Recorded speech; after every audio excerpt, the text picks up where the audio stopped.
మన రక్షకుడు. గొర్రెల కాపరి మనకు రక్షకుడు. అక్కడే ఉంది కదా 9వ వచనము. 9వ వచనం చదవండి.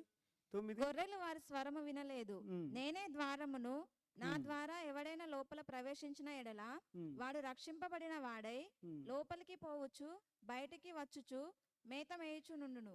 గొర్రెల కాపరి మనకు రక్షకుడు. ఆయన ఎలాగ రక్షించాడో మనకు తెలుసు కదా. మన పాపంలోనూ ఆయన మీద మోసుకొని మనలను నీతిమంతులుగా చేసి మనల్ని రక్షించాడు. కనుక ఆయనలో రక్షణ అనే మాట, రక్షణ మనల్ని ఎక్కడి నుంచి రక్షించారు? పాపం నుంచి, సాతాను నుంచి, తర్వాత నీ నిత్య జీవానికి మనల్ని రక్షించాడు. మన నశించిపోతున్న మనల్ని ఆయన రక్షించారు. రక్షణ అనే మాట ఒక రోగం నుంచి విడుదల పొందినట్టు, రక్షణ అనే మాట ఒక యుద్ధం నుంచి మనం విడుదల పొందినట్టు, రక్షణ అనే మాట ఒక పెద్ద కష్టం నుంచి మనం విడుదల పొందినట్టు. కనుక ఆ రక్షణ ఆయన మనకి కాపరిగా ఉండి మనల్ని రక్షించే దేవుడు. కనుక